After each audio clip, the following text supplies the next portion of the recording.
100 years ago, Rice County was settling in to celebrate the new year. 1924 was about to tick over to 1925. 100 years before then, Rice County was still entirely settled by the Dakota people and the fur traders who formed bonds with them. In 1824, Alexander Faribault had not yet set foot in the town or county he would be instrumental in creating. The coming of the new year then, as now, was a time of reflection. In hindsight, we might also see how those reflections foreshadowed events to come, events already in motion. What events are in motion now that to future historians will seem glaringly clear, but to which we are none the wiser? That is what we are here to explore today. Welcome to this Rice County History New Year special. I'm Sam Temple. I'm joined by Logan Ledman. We do local history together, and we're very excited to ring in this new year by looking to the New Years of yesteryear. Logan, Happy New Year. Happy New Year, Sam. I'm coming to you live from the balmy port city of New York, and I'm thrilled to be joining you on this adventure today. For the viewer, I've not been clued in at all on what Sam and I are about to talk about, so I'll be joining these questions and with exactly as much information as you have at home. So let's hop in together and see what Sam's got in store for us. Yes, absolutely. Now, this is not an exhaustive piece of research. This was me getting distracted in the local history newspaper archives. So this was just me picking up what I could from the various New Year's celebrations that I could find recorded on the digital archive. So there's lots more to say. There's lots more to tell. This is just a fun exercise. This is what Logan and I find fun. So thanks for being here. Thanks for watching. And first, no conversation about celebrations can begin without talking about the indigenous people of this land, the Wakbekute band of the Dakota Nation. And for indigenous people, the passage of time was marked generally by the summer solstice and the winter solstice, the longest day of the year and the shortest day of the year. So the winter solstice, of course, there would be celebrations for many indigenous people, especially the Dakota, Lakota Nation. This winter solstice for them is a time of storytelling and reflection, rather than there being any particular rituals or dances. It would be more a time of leisure, of relaxation, of playing games and telling stories. And that's one of the universal things. For another project that I was doing recently, Logan, I researched these different solstice cultures around the world, and what they would do for those celebrations. And it really is a universal thing. It just depends on what side of the hemisphere you're on as to when you're celebrating what. But the idea of gathering on the darkest day of the year and telling stories and finding community is really, really common. And so the solstice is December 21st. New Year's, of course, in our calendar is December 31st. So they tend to fall into the same thing. And as cultures, intermingled, a lot of those celebrations really paired with each other and became one.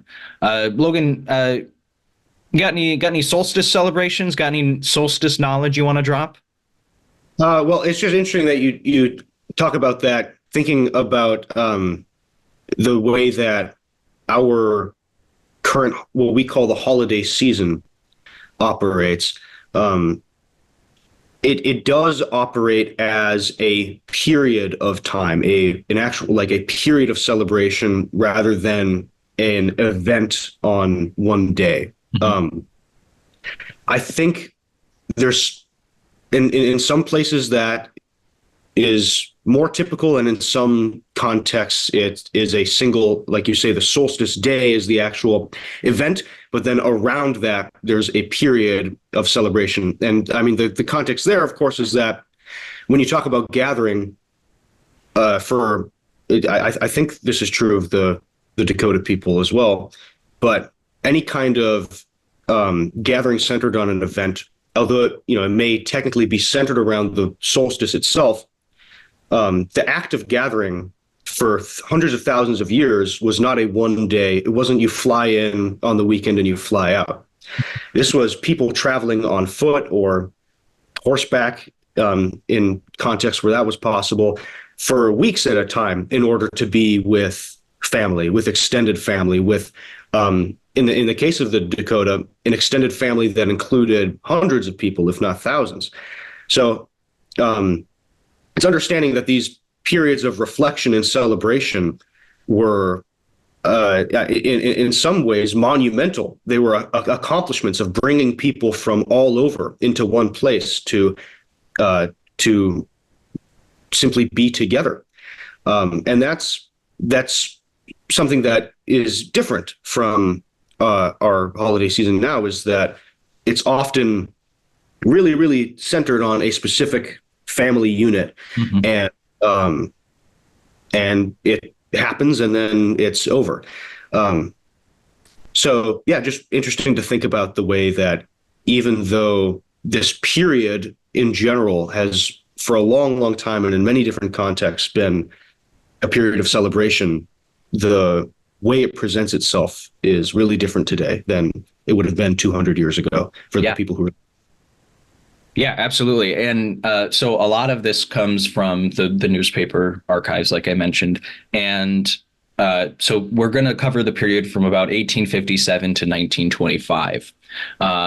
And what you see in the newspaper, I know you and I have discussed this, but for those who don't spend their time in the Minnesota Historical Society Digital Newspaper Hub, there's a lot of social notes in these things that aren't what we would consider today news, but it's more or less, not to be totally like, hey, history's hip and cool, but like a Facebook update of I'm traveling to San Francisco to visit family. I'm traveling to Hector to visit family. A lot of things are there is Mr. and Mrs. Temple are visiting relatives in New Hampton, and they'll be moved, blah, blah, blah, blah, blah, blah, blah. And that's the whole thing. They don't explain, necessarily who they're visiting. Sometimes they say to visit relatives or spend the new year with relatives. Part of that is just to inform people, like in your social circle, like, hey, I know you're also subscribed to the Faribault Republican, so I'm letting my friends know who read the Faribault Republican why I'm out of town. Or we will talk about one character we'll focus on at the end, John Lick. And at a certain point, there was a scarlet fever quarantine in his house. And the purpose of that is not, oh, he's sick, better be careful, or, oh, he's sick, he's going to die. No, it was just, hey, if I don't answer my door, it's because I'm quarantining, that sort of thing. Here's why I'm not showing up to work. Here's why I'm not at the function here, all that stuff. So as we see through these newspapers in the 1870s, it's much more common to be like, Mr. Temple went to Waterville to visit friends. Mr. Temple went to St. Paul for the weekend. And then you get to even the 1920s, and it's Mr. Temple is visiting family in California, something that would have just not been feasible unless you were either very, very rich or kind of stupid. You wouldn't be making trips like that on the regular. So speaking of newspapers in the 1850s, let us check in with an old friend of ours, one Rodney Mott, one of the founding figures of Faribault and Rice County. He started out as a newspaperman, as the editor of the Rice County Herald, and he has this message to his readers for New Year's. The carrier of the Herald, the Rice County Herald, offers a copy of Mrs. Stowe's last work, Dread. Also, The Hunter's Feast by Captain Reed for the best original poem appropriate for a carrier address. It must not consist less than 50 words and not over 100 lines. The committee to award the prize composes of messengers George Batchelder, Levi Nutting, and C.C. Perkins. So, couple familiar names in that bunch, but they wanted a poem to be awarded for the coming new year, specifically, presumably around abolition, which was a lot of people's, main political, main moral cause of the time. I did not find the poem, unfortunately. That's too bad. That's probably a Harriet Beecher Stowe book that they're referring to there? Yeah. Dread. Never heard of it. Dread spelled like Dred Scott. Oh, okay. Yeah, I've never heard of that, and I've never heard of the Hunter's Feast. So, Logan, if you can write me a poem that consists not less than 50 and not over 120 lines, that would be appropriate for a carrier address. Please let me know, and maybe I can track down those books for you. I must say, I need to. Step one for me is going to be figuring out what a carrier address is. A carrier would be the mail carrier. Is my understanding. So do we think maybe the idea was that this would be a poem that the mail carrier would recite as he's delivering his mail, or no, it would be that's the structure. Well, because they have books as like I think you can get multiple things from the mail carrier is my understanding. Yeah. That is my understanding, but mail and newspaper delivery has changed a lot over the span of just what we're looking at today. So if someone knows better than we do, let us know. But yeah, my understanding is the carrier is literally just the person or the company delivering the stuff. That's really interesting. Yeah. Imagine the newspaper today for New Year's sending out to readers a couple of the best books of the year and saying, please write us a poem based on these books, assuming you have the time to read both of these books and then write 120 lines of poetry. I think, let me clarify, I read it as to the best poem gets these books. Oh, okay. Interesting. Okay. Yeah, it's a contest. It's a contest. Okay. So write us the greatest poem, 120 lines maximum. You get 2 books. And this is, remind me of the year? 1856. 1856. So there's almost nothing in this town. I think the libraries has there's either a library in somebody's house. Right. The closest thing is likely a library if there's like a government building in town. Otherwise, it would probably be at Batchelder's personal library in his law office, or Alexander Faribault's house has a collection of books. That's probably it at this point. So I mean, this is, and 1856. Minnesota's not a state yet. This is still considered to the rest of the country. This is the frontier. Yes, and one of the priorities that this town leader is spending his time inculcating is this kind of culture. Yeah, this relationship to the literature that's being published out east, the social causes that are important in the Northeast at the time, and not only saying, we as a newspaper institution, our job is to spread the literature. It's also to ask the general populace to create art, to create culture in this place. Yeah. And that's a lot of what Rodney Mott saw his role as in. Yes.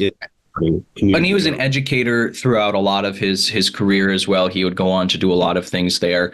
I was just on, and it'll be coming out around the time that this video is released, I was just on Trek Through Time, which is the Northfield Historical Society podcast, talking about John North. John North also at this point is a founding figure in Rice County. He was one of the people who platted out Faribault before heading up north to plat out and found Northfield. But one of the first things built there under his watch was the Lyceum Society, the Lyceum building. And I know Tom Buckham was a member of that. I'm betting Rodney Mott was, but I don't know off the top of my head. But that is another example of a very intentional literary social culture that is being curated by these founders. Rodney Mott, Alexander Faribault, John North, all of these people had a very specific vision of what this community ought to be, and of what a good community is. So here's just a small example of them doing that and trying to set out as we begin the new year. We can't spend this much time on every news story we have here. Some of them are going to be more question marks. In fact, we're about to jump forward almost half a century. Okay. We are jumping to 1898 now. 1898. The young ladies of 7th Street received callers on New Year's Day at the home of Donald Grant. It was a merry crowd. Donald Grant, one of the great industrialists of Minnesota and frankly, Faribault and frankly, Minnesota history. Big railroad tycoon, dabbled in a lot of things, was very Faribault centric. He was mayor of Faribault for a long time.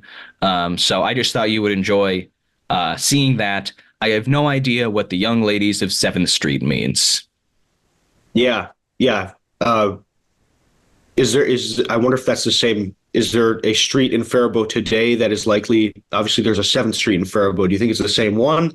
And then the next step would be to see if there's any institutions that are on 7th Street or would have been on 7th Street. That's what I was trying to find. Probably like a prep school or something like that. Or I was thinking even St. Mary's, but I couldn't find a street address quickly enough. Again, this is a very casual piece of research. If we were turning this into a documentary, I would have, figured out for sure what that meant. But I also thought this is exactly the kind of thing. We are basically just recording a conversation that you and I would have not recorded, Logan. And it would be here's this weird sentence. That's fun. Anyway. So maybe eventually we'll dig deeper on that. But I thought you would appreciate the appearance of one Donald Grant. Yeah. 2 years later, 1900, New Year's Day started in New Year's Day started in with a mild quality of weather. Okay. That was the extent of the weather report. Really not telling us anything. Mild quality. I guess that's nice. In 1901, the following year, we have watch night service held in the cathedral New Year's night. Have you heard of these watch night services? I've heard of it. Yeah, it's so a lot of it started in religion. Was you ring in the new year with like a midnight mass, essentially, that some people will have on Christmas, Catholic specifically for the mass. But the New Year's, they have these watch night parties, and for very devout individuals, that would be a traditional religious ceremony. Maybe it would be followed by a meal. But as time goes on, watch night services also became just the name for gatherings of, Mr. Temple hosted a watch night party at his house New Year's Eve. Guests were glad. There's a lot of these things. Like I mentioned with those social notes in the newspaper, there's a lot of this person hosted this people. Real tricky if you had to bail on one party to choose another party, because they might read the next day, Mr. Ledman went to Mr. Temple's party and not mine, something like that. Presumably someone had some control over what was reported in your movements. I would say, is there a journalist going to every party? I have to assume this would be fun to look into. That's one thing we haven't done a lot on, is the history of press and the actual workings of press locally. But yeah, that would be fun to look into. But I assume this is like a Facebook post. You write a notice to the newspaper of here's what I did. Yeah. So we're gonna go outside Faribault now. We're looking a little bit more throughout Rice County. In 1903, a report from Nerstrand. The dance given here on New Year's Eve was financially a failure, but socially a grand success. Which is not bad for a party. No, most of the parties I've been to have been financial failures. And well, I won't say they've all been social successes, but maybe a mixed bag, but yeah, that's interesting. Yeah. What is the noun? Said again. It said a fair, a festival, a dance, right? Mm-hmm. Interesting. Again, it just cool to think about. You said 1903. That was 1903. Yeah, 1903. Nerstrand. Not a lot of money. Not a lot of capital in Nerstrand in 1903, but people are still willing to sink money, actual money. It sounds like unwisely, into gatherings, into being together and finding, reasons to celebrate. People think about the past as sunrise to sunset, farming and Occasionally, awful things happen to break up the monotony, but people were had the same interests as we have today. They like to have a nice time. They like to be around family most of the time, and they were willing to uh, spend hard-earned money and valuable time on being around other people and celebrating when the occasion called for it. So Yeah. even in this trend in 1903. Yeah, absolutely. People in the past are just as human as we are, and everyone on Earth is just as human and experiencing that the joys, the highs and lows of what that means. Um, and what you might get is FOMO if you choose one party over the other, because that same New Year's, Wow. a concert was given by the Fleckenstein Stepan Orchestra and the Faribault Cornet Band. Um, the Fleckenstein Stepan Orchestra will be coming up a lot. They were staples for a long time at these New Year's parties. Cool. And they were just named after the people in the band. There was a lot of Fleckensteins and there was a Stepan. And they were just very talented local musicians. They were the Jive and Ivan and the Kings of Swing of their day. So let me tell you a little bit about this concert and this dance that was given. The Faribault Cornet Band. I have a cornet downstairs. Anyway, if I had thought ahead even a little bit, I would have had a prop ready to go, but I didn't. The Faribault Cornet Band and the Fleckenstein Stepan. I got to decide if I'm doing Stepan or Stepan. I think it's Stepan. Fleckenstein Stepan Concert Orchestra have been holding nightly rehearsals preparing for the benefit concert and ball, which they will give at the Armory on New Year's Eve. The concert will consist of 8 numbers and will be interspersed with singing by the Faribault Male Quartet. The boys are giving the concert in order to raise funds with which to pay their hall rent for the coming season.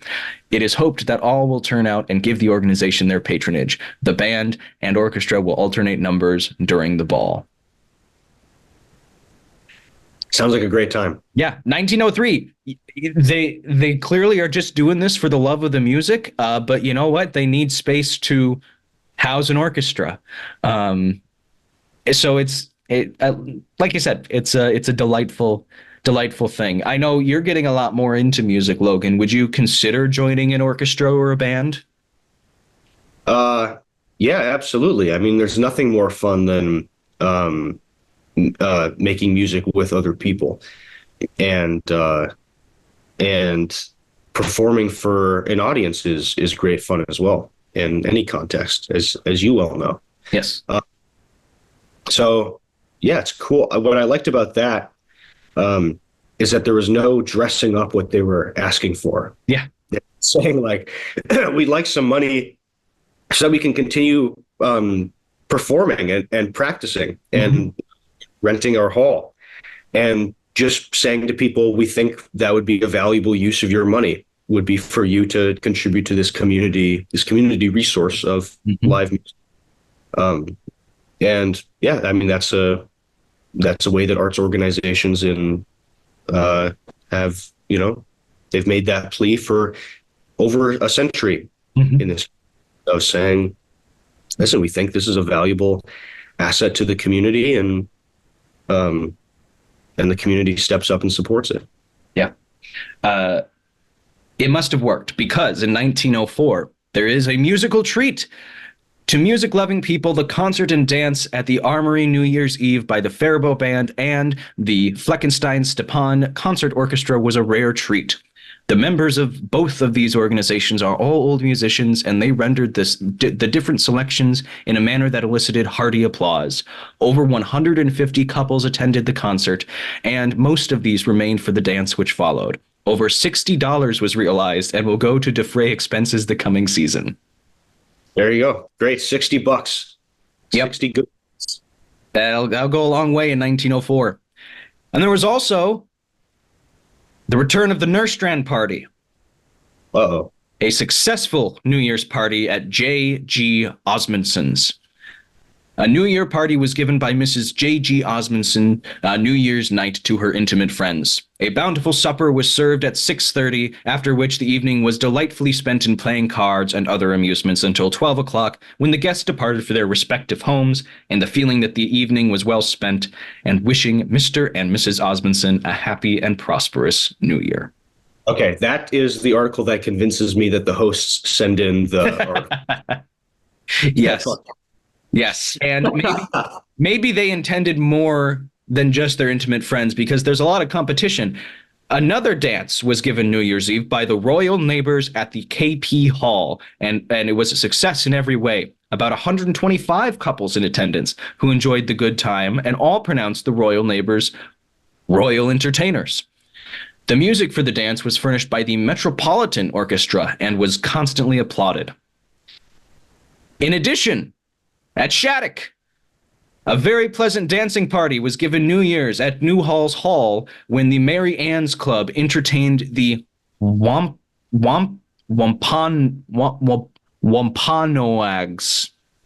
what I take to be another fraternal organization. The hall was tastefully but simply decorated for the occasion, and a booth was arranged in one part of the hall where frappe was served. On this occasion, the ladies did the entertaining and arranged all the evening's amusements for their gentlemen friends. The dance was attended by a large number of guests and was a decided success. Logan, we've talked about dancing. You and I think we enjoy music. I don't think either of us are super swift on the soft shoe, you know?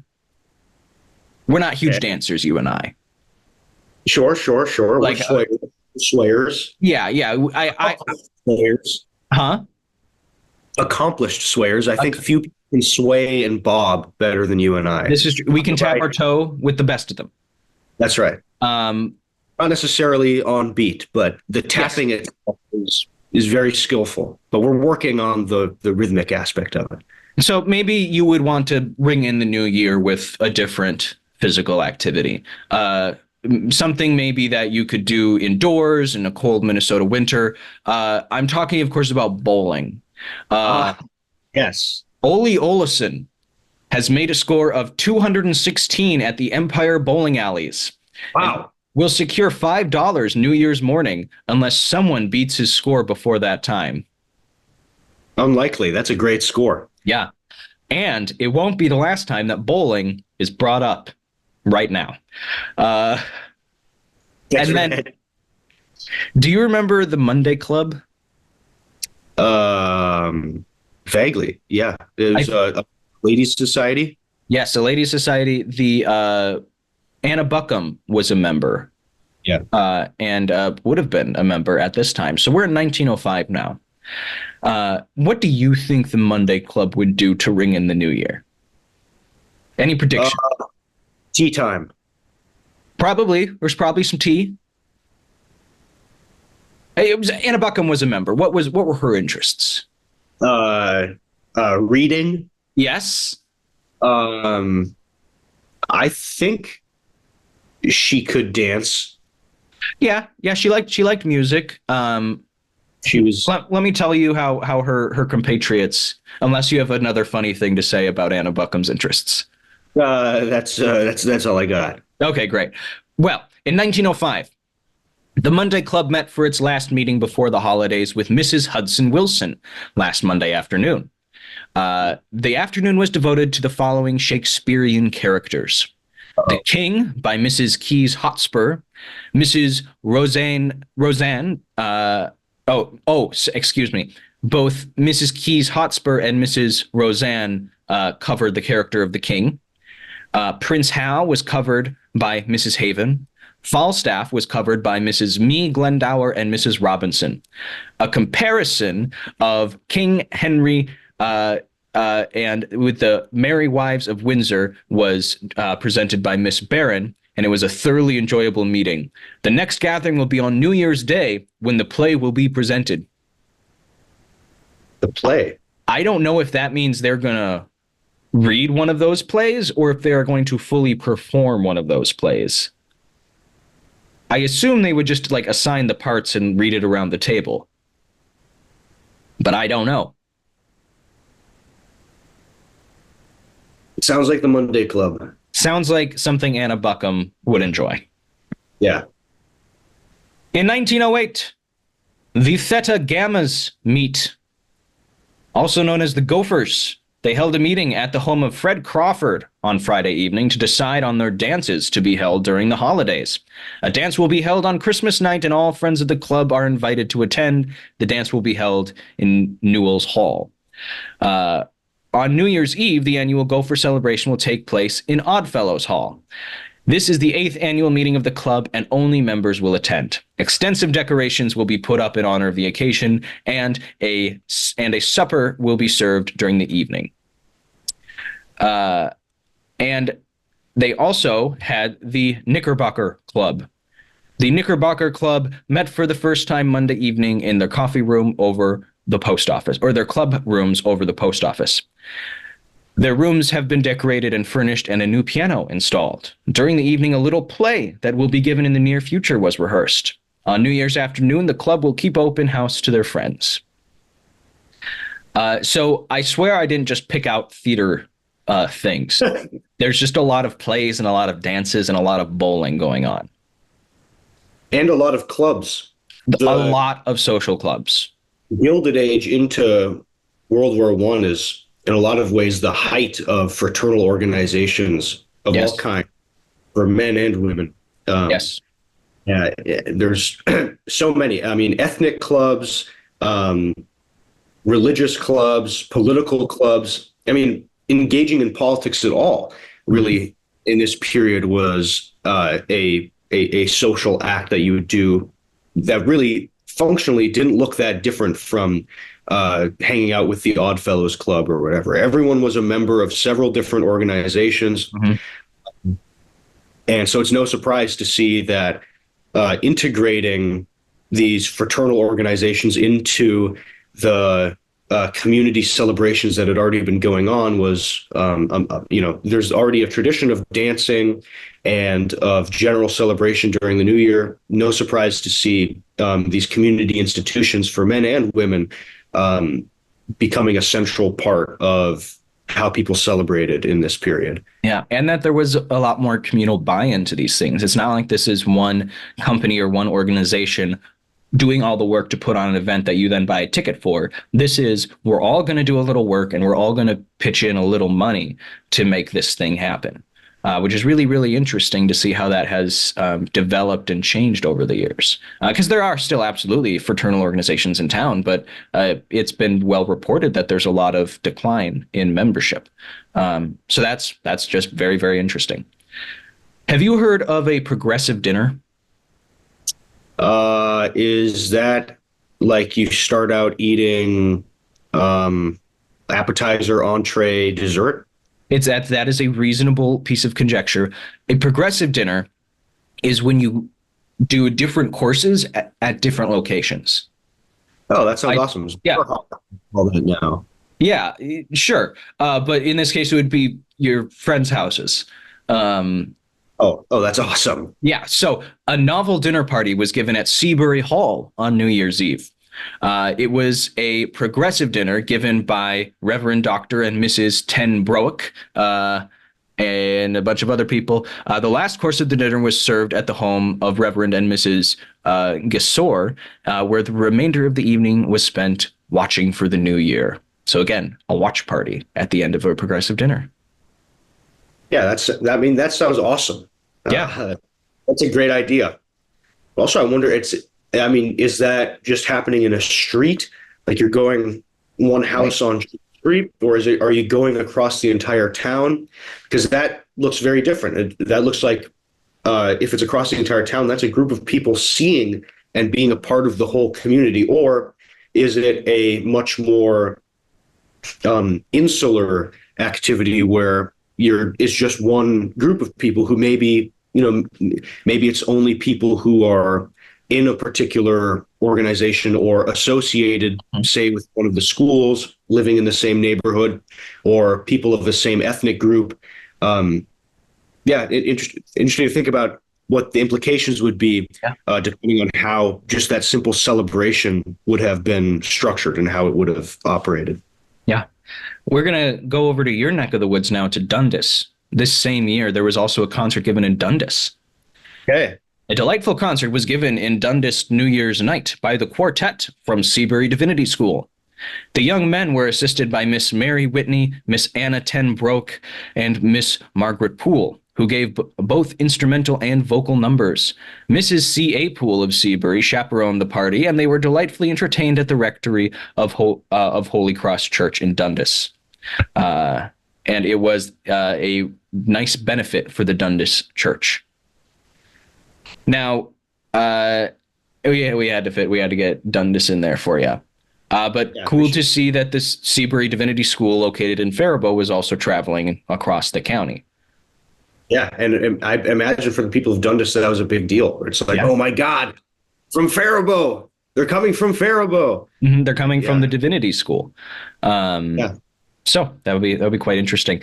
Of course, New Year's are also a time for reflection, and oftentimes that might mean grief as well. This headline has answered his last alarm. Harry, one of the splendid black horses of the team belonging to the Faribault Fire Department, has answered his last call to duty and made his last run. He was taken sick with indigestion, and while everything possible was done, he died to eliminate the suffering.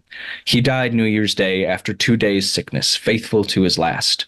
Harry was 14 years of age and was purchased 7 years ago by the city fire department and was valued at $300. So that is at least 5, more likely 6 concerts given by the Fleckenstein Stephen Orchestra. Yeah.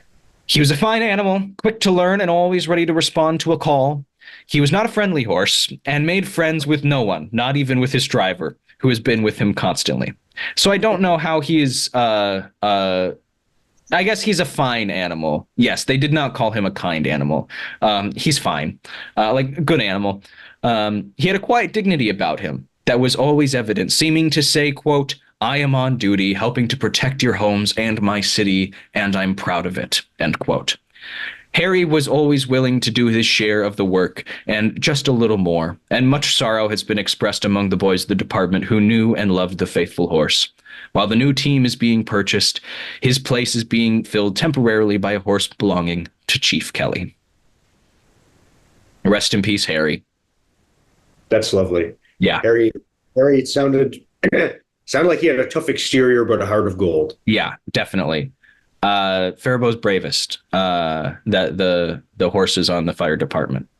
I think they should bring in a horse again, not to do anything, because obviously you don't. Yeah. Nowadays we have better technology than a horse to handle fires. But I think it sounds like Harry was a really lovely character, and I don't think it would hurt to have a horse somewhere. I mean, I guess you need a stable and stuff, but aren't they renovating that whole area anyways, where they were going to? Or I would say just you don't need a whole barn, just enough stable for one mascot horse. Sure. Who can revive that Harry spirit.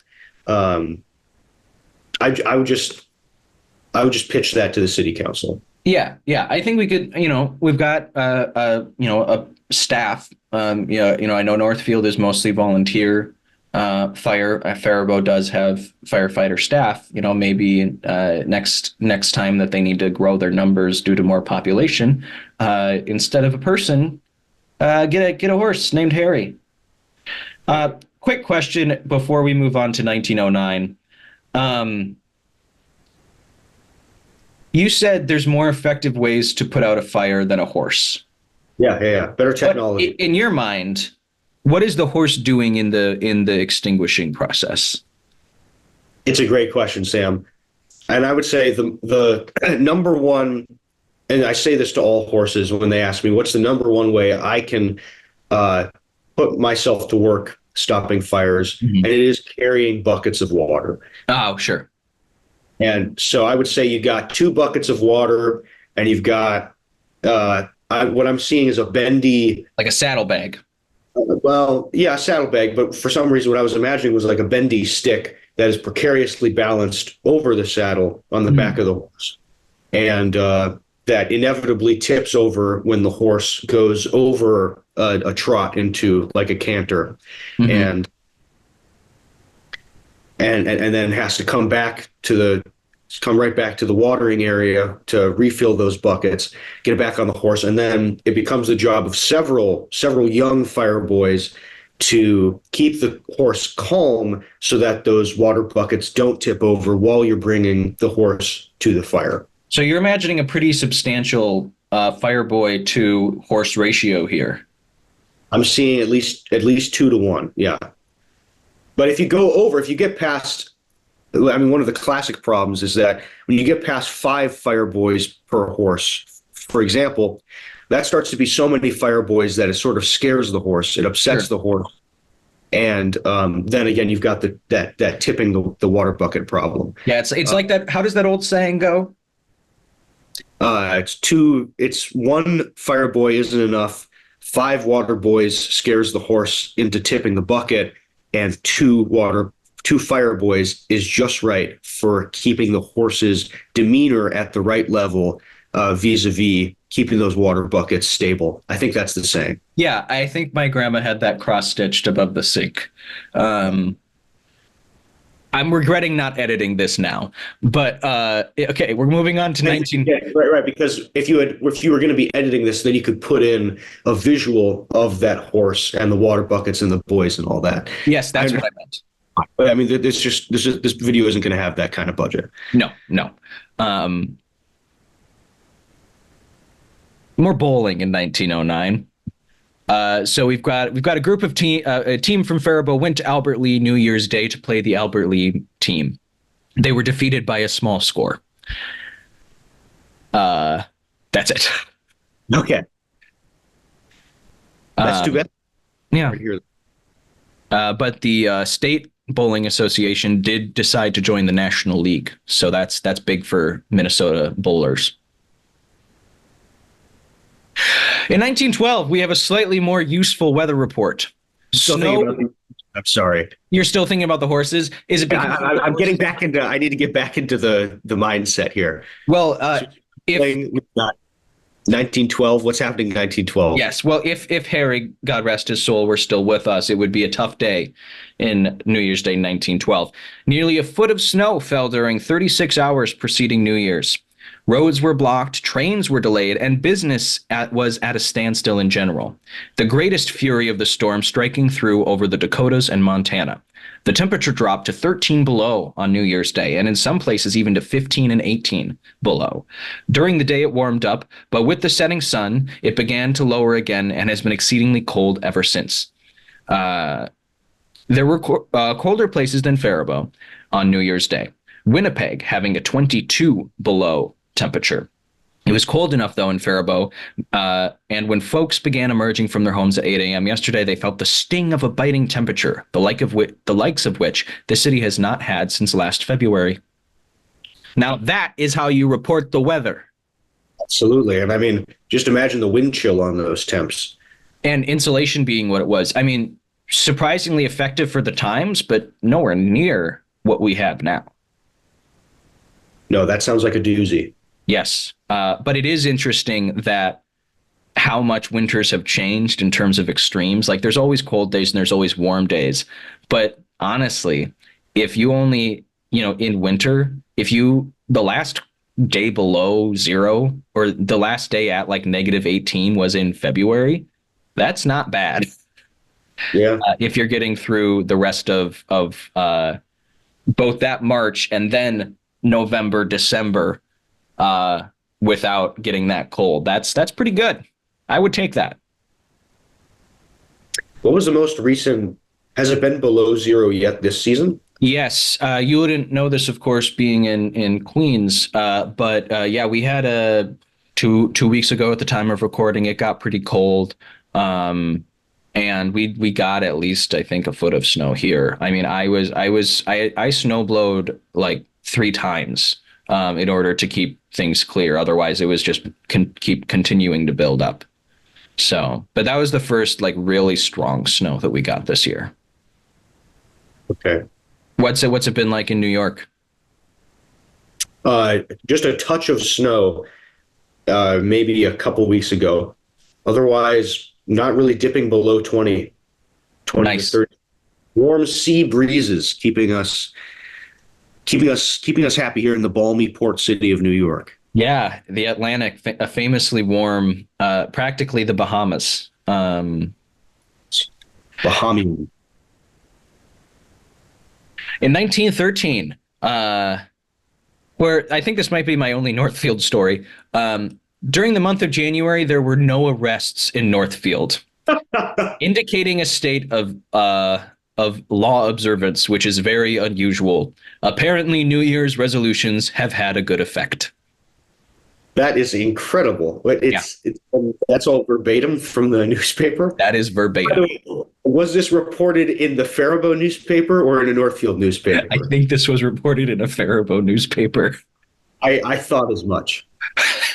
I sensed as much. Yes, yes. I mean, Northfielders get wild on New Year's. It's true.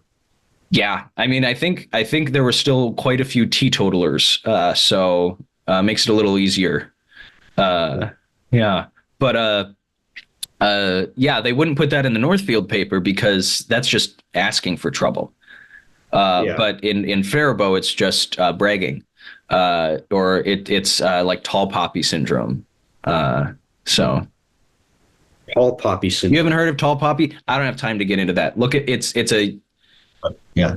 it's a British cultural thing. And then it also extends to like Australia and stuff like that. Anyway, 1914. These are just some familiar names, which I thought was really neat. Mr. and Mrs. Touzenot of Faribault entertained the Touzenot and Salmon families at a dinner party New Year's Day. That's just fun.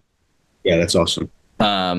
Also in 1914, the governor announced around New Year's the appointments to the various boards and commissions at the state level, and famous local artist Grace McKinstry was reappointed to by the governor to the board of the State Arts Society, which is a precursor to the State Arts Board that we have today. Cool. Yeah. So Grace McKinstry, world-renowned local artist, daughter of actually A.W. McKinstry, who was, I think he held the newspaper after Rodney Mott gave it up. I think that's how the lineage goes. Either that or it was a couple. He took on the same paper that Rodney Mott ran. So again, same circle of people, but she grew up and went a different direction, but also was a writer. And in her travels through Europe in her art career, she would write back. So there's quite a few. If you go to the Rice County Historical Society, by the way, this whole thing is a fundraiser for the Rice County Historical Society. So if you're enjoying this, please donate to the Rice County Historical Society. Probably could have mentioned. Huh? I would have tried harder on my horse joke if I knew we were raising money. Raising money is a strong word. It's not like we have a goal. It's just if you either really like this or you want this to be better, give money to the Rice County Historical Society, who is not paying for this, to be clear. Right. But they could pay us to stop. Anyway, at the Rice County Historical Society, a lot of her paintings on display, and there's a book of her travels that you can check out. I highly recommend it.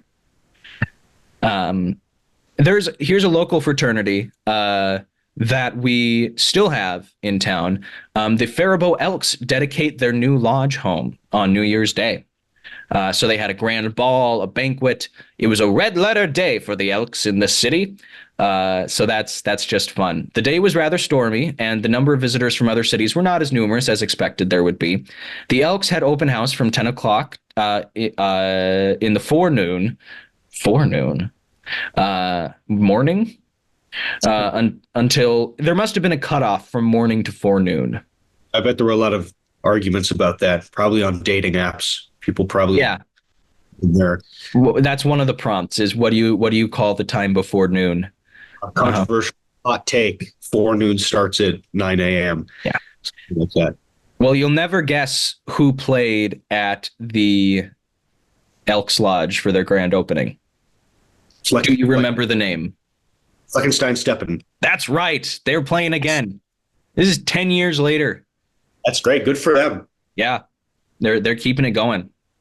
Um, they had a lot of really good food. It sounds like um, something called Blue Points, celery olives. What? I don't know. Wafers, breast of fowl. So they could not verify it was all the same bird. Actually, we were talking earlier before this call about your inability to identify different birds. Maybe you just need to start calling everything, any edible bird is fowl. And if you want, any bird is edible. I think that's I think that's true. I think that's true. They say puffin is a little stringy, but other than that, I think any bird you could eat. I will stick to the Neapolitan ice cream, and salted almonds also listed in the catering. Cigars. Yeah. I would say honestly, that sounds like a terrible dinner. Well, wafers can never be one of the top billed items at your dinner. I think okay. The wafers should be not even mentioned. They should be, they're just there and people eat them, when they don't have space for anything else, but it shouldn't be listed as one of the main, that was like number 3 food item. I think I need to defend D.F. Skinner, who is the caterer here. I didn't read all of them. Okay. So it goes in order, I think, from appetizer or mousse bouche to get the palate going. Like it went there through the main course to the dessert, and the final dessert, of course, being cigars. Yeah. To be fair, I'm going to read you through the course, and I want you to give a or a on every item to see. So Blue Points. No clue what that is. I'm assuming it's a cheese of some kind because of the blue cheese, the wonderful cheese of Faribault. It's not spelled like blue cheese. Oh, it's just spelled like the color. Yeah. Okay, interesting. No, I got nothing then. I can't. I'll say yes because that's fun. Okay, celery olives. Honestly, I've been getting into olives recently. I think they're pretty good, so I'm going to give that a thumbs up. And I even like celery. So that's 2 fine things. However those things are combined, it's probably okay. So I'm going to give that a thumbs up. Did you consider that it might just be like a celery stalk fermented in a way to make it taste like an olive? I hadn't considered that specifically, but I've got no qualms with that. I'm betting it's either olives in a thing of celery, or they stick a little sliver of celery into an olive instead of a pimento. That sounds okay. Anyway, wafers, we know your opinion on wafers. Yeah. Big thumbs down. Breast of fowl. Thumbs up. Pomme de terre petit pois.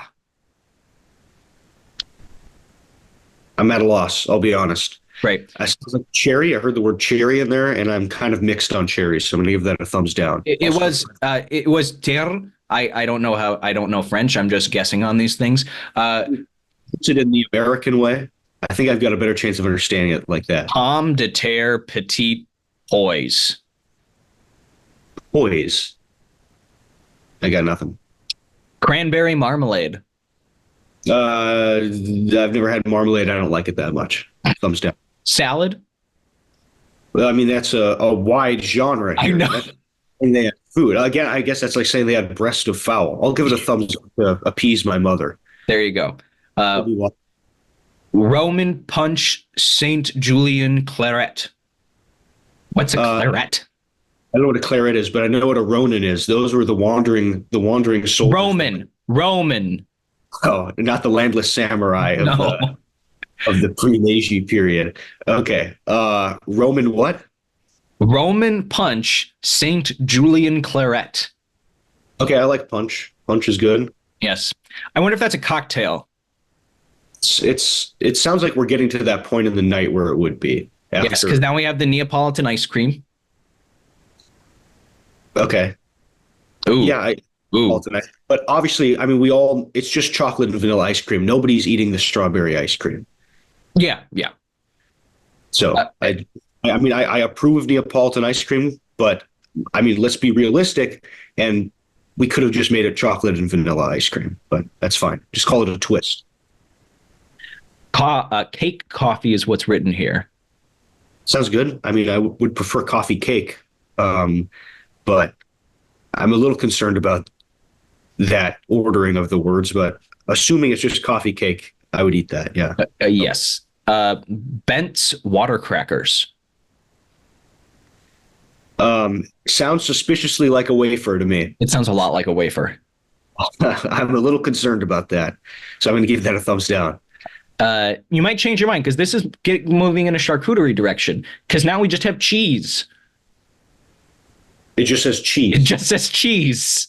Okay, so they when they sent out their reporter to report on, they chose a guy who had no clue what he was eating and was really embarrassed about asking questions. However, he did, for some reason, he knew that weird French food Yep. and Roman claret. So he has a really specific niche interest in some kinds of food, and with everything Probably labels. When it's a mixed drink, there's a label. Oh, that's a good point. Yeah. So he's probably seeing that, and then with everything else, he's just like, definitely a salad.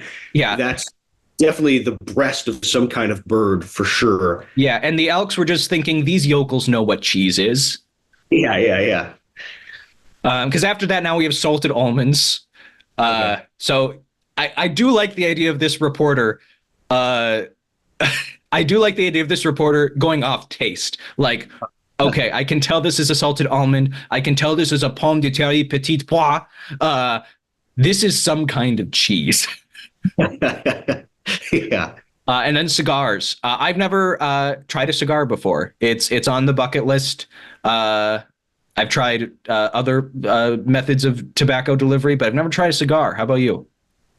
I've puffed on one cigar. Mm-hmm. And yeah, it's a fine experience. I mean, honestly, if I was in charge of your bucket list, I mean, I would say, get to the other things first. Get to the pomme de terre petite pois. Get to the petite pois first. I didn't think it was that interesting. Tobacco didn't super agree with me either, so it's not something that I'm not going to seek it out. But if I'm in an occasion where it's handed to me and the moment feels right, I'm going to follow my heart. Just the last day of college, I had a cigar. There you go. I never had a last day of college. Anyway, you had the salad, and I am making you look to appease your mother, and I am doing the opposite by reminding her that I didn't. There you go. Great. The opening must have been a success for the Elks because in 1917 they had another celebration. Once again, there was a large attendance. Fleckenstein Stepan furnished the music. They didn't share the menu. Damn. Well, I mean, they didn't let that guy back, and they said you're not allowed to report on our food anymore. Yeah, that guy got sacked. They're like, we served beef and cheese sticks last year, and your guy thought it was chicken and cherry petite. Yeah, it's just one big charcuterie board. Yeah. Okay, so now we move into an era that we have covered a little bit more extensively, and that's the 1910s. A few years ago, we produced a documentary. You did a lot of really wonderful research on the influenza pandemic, also known as the Spanish flu during that time, and how that intersected with World War I. So here we are in the midst of the First World War in January 1918. There was a distribution of New Year's remembrances from home for the Minnesota troops at brigade headquarters on Wednesday afternoon. A portion went to the 136th. So an important part of our time is as the United States is getting into the war in Europe, that is being factored in, and as people are celebrating, as people are grieving. Surprisingly, I did not find reference of influenza as it relates to New Year's, but there was, of course, plenty about the war and soldiers, whether you were fretting about a loved one, a son or a brother or a friend or a neighbor, going overseas, or if you in fact have already lost someone in the process, because people got sick before they even left Europe. I mean, that's part of why the pandemic happened then, was because of the war and the disease. And so you might lose a family member while they're in training at a camp because disease simply ran rampant. And I'm betting that you're looking up to see if Eddie Zaman was in the 136th. I'm not actively looking that up right now, but I am curious Yeah. who was. Okay. I took a gamble that I could see your eyes moving and you were scrolling through something. Are you looking at horses or food?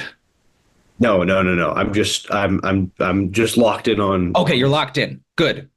But he certainly could have been at that time. I mean, that kind of sounds right. I mean, it's not. I don't think Faribault contributed to more than a couple, regiments. I imagine all the local boys would have been part of the same company. So they, I certainly, if it wasn't Eddie, it was someone with a very similar story. Eddie Zaman was one of the main people we looked into in that documentary Sam was referencing a few moments ago. Yeah, I mean, one of the theories about how the Spanish flu started is that it started, I think, in Camp David in Kansas. I don't know if it's Camp David. It's that's a different place. That's a different famous place. But yes, one of the theories is it started domestically here. Yeah. But we've been talking about gatherings this whole time, and the celebration and joy of the new year. But for much of history, I mean, one of the things that people have always had to keep in mind is that any kind of gathering also brings disease. And very few events in human history bring people together in a more systematic way than industrial warfare. And so as soon as that war started, people were aware that it was going to be not only bringing the characteristic bloodshed of warfare, but also the disease that came along at that time with any mass congregation of people. And I mean, that's especially on people's minds in winter. So that's, for this whole time, the interesting thing about any period of history before, the 1950s or whatever, is that these gatherings are moments where people are looking forward to the joy, they're understanding the joy, but there's always that understanding that serious disease could be around the corner. And that's that, like we talked about at the beginning, the juxtaposition of the darkest day of the year with this taking the opportunity to celebrate life. Yeah. That's always, I think, part of what makes this period of the year so profound to people, is that it's so near to that. Yeah. One of the ideas of the solstice or Yule in Norse mythology was the day that those who died in the last year moved on to the next plane. So you better stay inside. You better stay gathered with friends and family, because you might accidentally get caught up and taken along with those souls. But that would certainly have been a day where you were thinking about those you lost in the last year and their journey that they were on that day. As families in 1918 would be considering, think about how much the world would have changed. There's, of course, more communication than ever in human history across continents, but it's not until the last year that we look at, I think it was New Year's Eve ticking over from 1924 to 1925, when one of the first, if not the first, radio broadcast shared between Europe and America. I mean, where you are literally, for them, basically instantaneously hearing a voice from another continent, and just how much change there is in a single lifetime. Because we started in 1857, a lot of people then, especially children born in Faribault in Rice County in 1857, are still celebrating New Year's in 1918. Think about how much that world has changed. It's really miraculous, and we'll get to this a little bit more. But I really, as we are now in the era of World War One, to really consider, we didn't talk about the context of the Civil War, of the Industrial Revolution, but the jump from that first one in 1856 that we read to the next one that we read, which was 1898. I mean, how much the world changed in that time, how much America and Minnesota changed in that time. And for me, anyways, we're living through storied times right now. Every year is a year of reflection because every year has been so distinctly different for the past 5 years. And that's been, and that happens to be coinciding with, you and I growing into adulthood, and living independently, and experiencing, everything that life has to offer. But it also has been world historic events every year of our adulthood, where you can almost feel the ground shake. And that is exactly what these folks in 1918 would be feeling as well. There's some people who wouldn't have felt the ground shake because they were not on ground in 1918 on New Year's. Two friends, Melvin and Alan, skated from Faribault to Northfield on New Year's Day. They said the ice was solid all the way, except for a short distance below the Dundas Dam. They made the trip in 2 hours. Several boys started on the trip, but the others turned back. So, I don't know if I've seen the Cannon River in my lifetime frozen enough to walk on, nonetheless skate all the way to Northfield. I mean, yeah, it used to be super duper common. I know, say in downtown Northfield, there's all kinds of pictures of people skating and playing on the Cannon River in icy winter. There's a gorgeous mural. I think it's on the old Peterson Art Furniture building, now where 10,000 Drops Distillery is, of skating on the Straight River, which of course connects then to the Cannon. Yeah, it seems like a great pastime. I would love to have a consistent enough temperatures in our winters to experience that. But yes, I thought that was a slightly cheerier note to end our 1918 New Year's on. But we're getting close to the end here. We haven't talked a lot about businesses, but in 1922, the Faribault Chamber of Commerce came together and decided that it would be closed for Memorial Day, like that they would encourage businesses, so all the members would follow this. They would close stores on Memorial Day, July 4th, Thanksgiving, Christmas, and New Year's Day. So before there was a whole lot of federal holidays and bank holidays, this was that local control of every business in Faribault, to be fair. And there's things throughout history of all the grocers in town have come to an agreement on their own to close on New Year's. It was a big deal around this time, I believe, when rural mail carriers got the day off, and that mail would not be delivered on New Year's. So it really went industry by industry, and in this case, town by town, and in terms of what the expectation would be, until we got to those federal holidays. So thought that would be interesting to touch on. We're essentially at the end here, and I want to finish with focusing on one life. We've talked a lot about different events. We've talked about the human story that is reflecting on a new year, reflecting on a change in the seasons, change in the calendar. And I want to reflect just how much change there is in a single lifetime. And I'm going to focus on a gentleman named John Lick. I'm going to read his obituary from 1924. He died on December 20th, so the day before the solstice.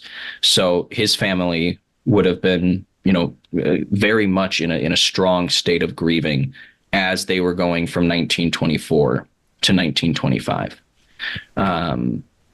I'll read the obituary, and then I have a few other notes that I picked up from other newspaper articles. The entire Faribault community was last night shocked to learn of the sudden death of John Lick, for almost 50 years a resident of this city. Mr. Lick died suddenly at his home on 4th Street and 5th Avenue after an accident in which he suffered a fractured neck. Mr. Lick returned to his home from downtown about 6 o'clock and started to go into the basement to look after the furnace. When almost at the bottom of the stairs, he fell, pitching forward and striking his head against a meter fastened to the wall. Members of the family at once hurried to his aid, but he passed away almost instantly. Death was caused by a broken neck, which was determined by the doctor who was called by the family. The blow inflicted injuries to the skull, but they were not severe enough to cause instant death. Mr. Lick, so it was the injuries to the neck that killed him nearly instantly. Mr. Lick had been in the best of health. The news of his death came as a shock to the entire city, and many who had seen him downtown only a few minutes before refused to believe the reports that he passed away. Mr. Lick served 17 years as a member of the Faribault Police Force, being chief of police for 6 years.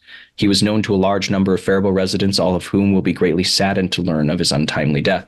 Mr. Lick also served as deputy sheriff under Sheriff George Mosher and was for a number of years county game warden.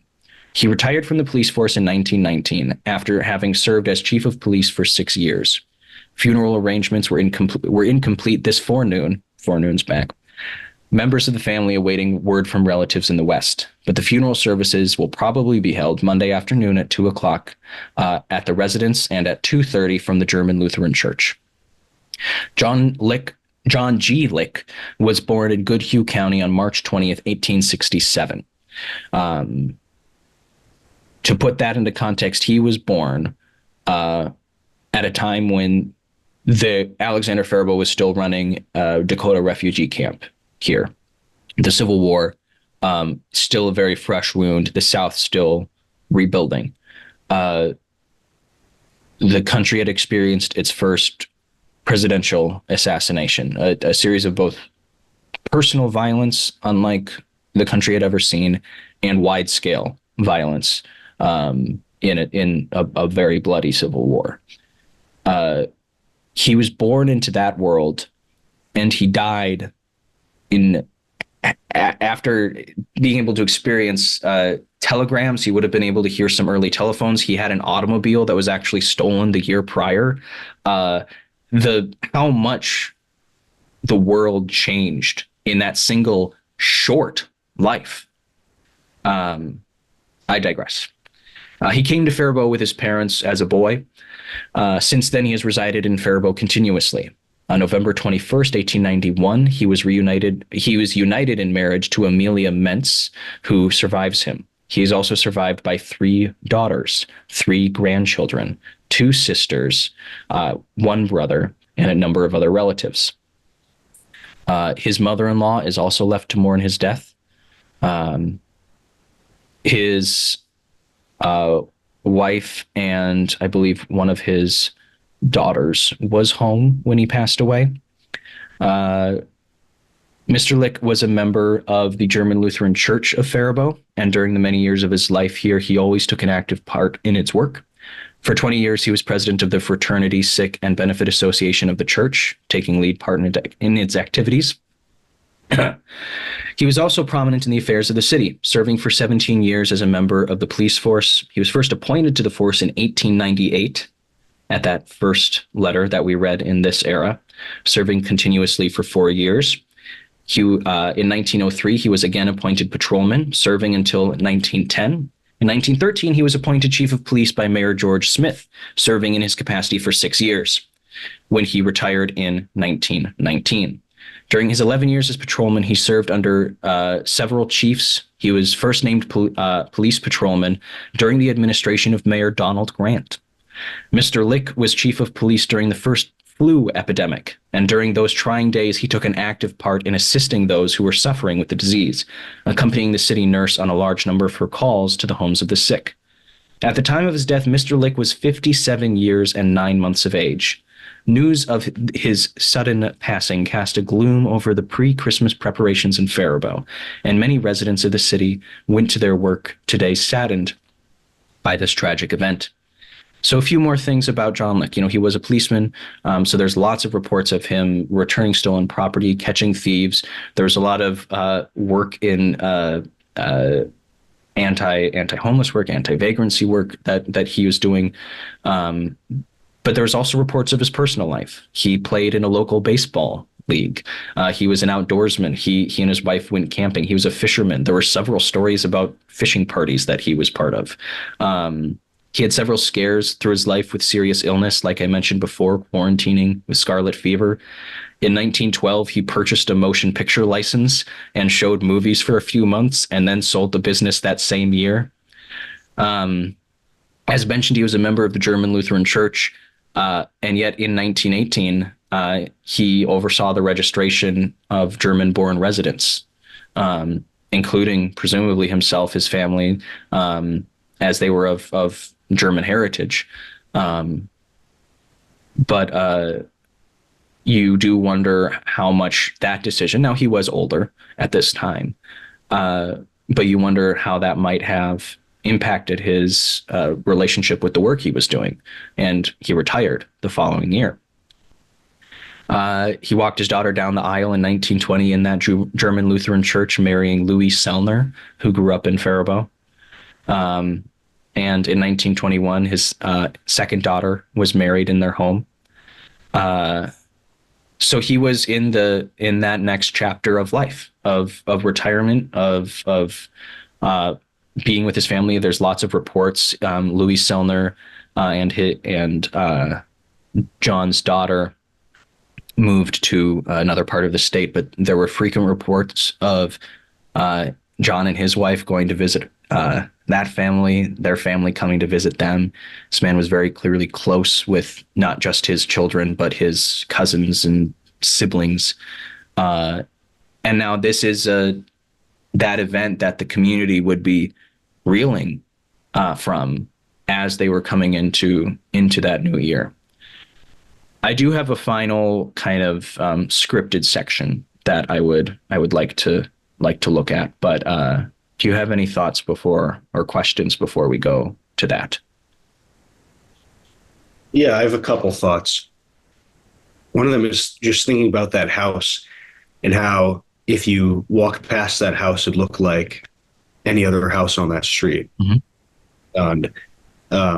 And that's our experience going past any of the places where people live and move and have their lives.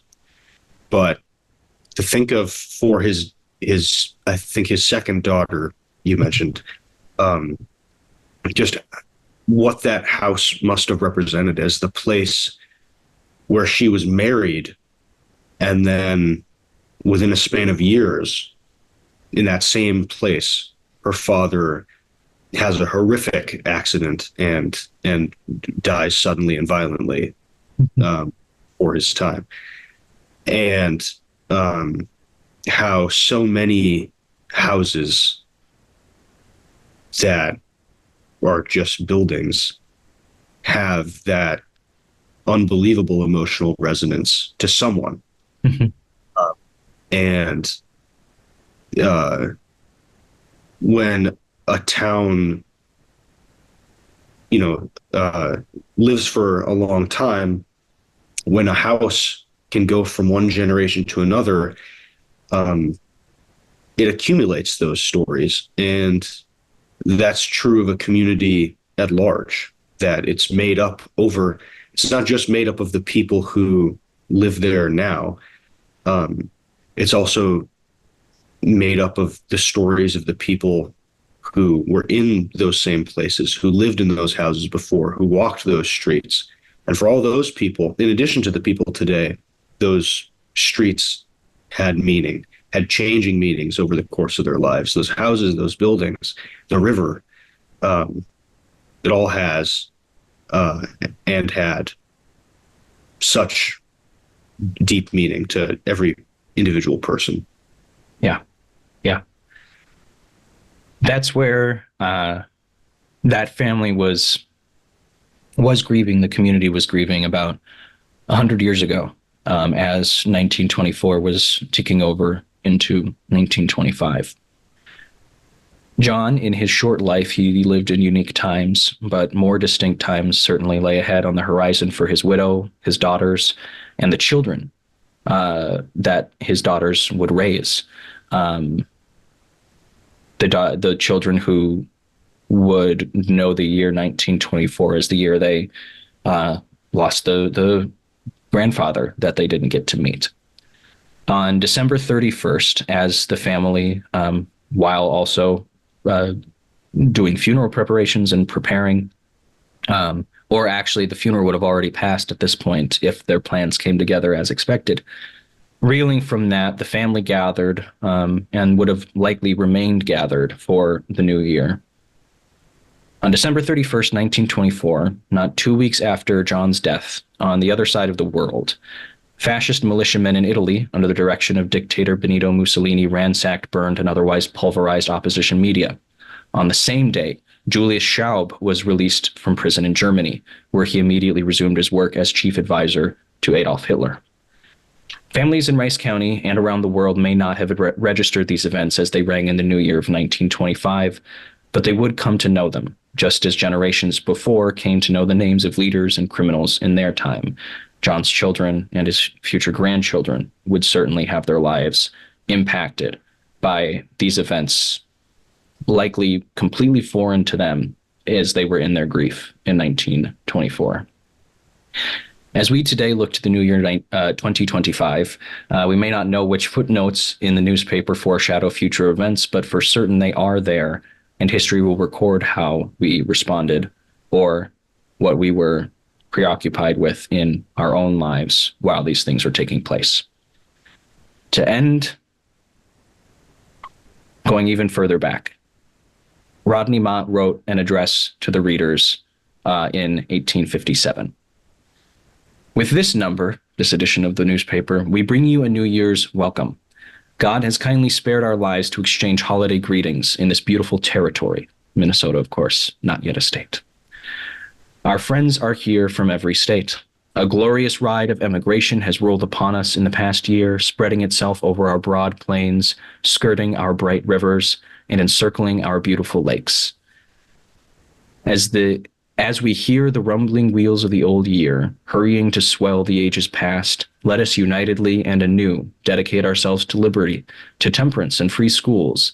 The conscience of doing good will secure to us a happy year. And with that, I encourage you to do good by donating to the Rice County Historical Society, who makes preserving and telling these stories possible. Logan, do you have anything else you'd like to share or reflect on before we depart?